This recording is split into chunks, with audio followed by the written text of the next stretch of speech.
Filipina merupakan negara di kawasan Asia Tenggara yang pada zaman dahulu kala memiliki populasi Muslim sangat besar, yakni mencapai angka 98%. Namun kondisi itu berubah drastis ketika kehadiran Spanyol pada tahun 1565 Masehi. Secara perlahan, umat Islam mengalami penurunan yang signifikan. Segala hal yang berkaitan dengan Islam dihilangkan secara sistematis oleh Spanyol.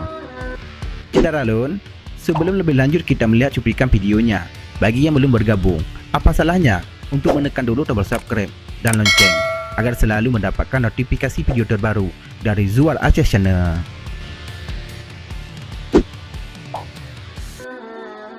Islam pernah berjaya di Filipina selama beberapa dekade, bahkan sempat menjadi agama mayoritas hingga akhirnya kini hanya tersisa sekitar 5,5 juta Muslim berdasarkan sensus 2010 atau 11% dari total keseluruhan populasi negara tersebut. Islam sudah hadir di Filipina sebelum kedatangan Spanyol dan Katolik Roma pada abad ke-14. Pedagang Muslim di Filipina memperkenalkan Islam di bagian selatan hingga menyebar ke utara hingga Manila. Berabad-abad kemudian, Islam tetap menjadi bagian integral dari sejarah dan budaya negara tersebut sampai penjajah Eropa menduduki wilayah ini. Ibu kota Filipina yang saat ini bernama Manila merupakan hasil skenario jahat penjajah Spanyol. Dahulu nama kota ini adalah Amanillah yang diambil dari bahasa Arab Fi Amanillah yang memiliki arti di bawah perlindungan Allah Subhanahu wa taala. Saat itu kaum muslim Filipina bertekad menjadikan kota Amanillah menjadi kota Islam terbesar di Asia Tenggara. Mereka pun sudah menerapkan syariat Islam selama berabad-abad di bawah pengaruh negara khilafah Islam di Timur Tengah. Kedatangan Katolik Spanyol pada tahun 1565 Masehi dengan misi Gor, Grodi, dan Gospel telah merubah semuanya. 4 tahun kemudian, atau tahun 1569, kota Amanillah direbut oleh penjajah Spanyol. Para penduduk muslim kota tersebut mengalami penindasan dan penganiayaan yang berujung kepada kematian.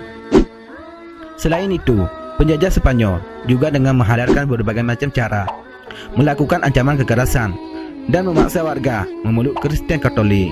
Gerakan kristenisasi saat itu sangat masif dilakukan di wilayah Filipina Utara dan Tengah.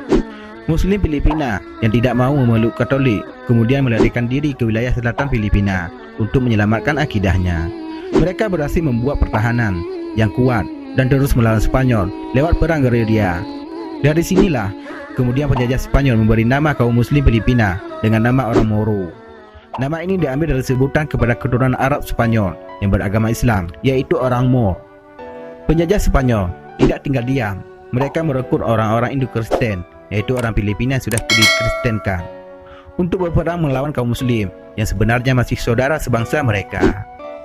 Saat ini, Filipina merupakan negara sekuler dengan gaya hidup sebagian besar masyarakatnya yang menjiplak 100% pada gaya hidup Amerika Serikat, walaupun penduduk Kristen Filipina tetap menggunakan nama-nama Spanyol. Hingga sekarang, Kristen berhasil menjadi agama mayoritas di Filipina.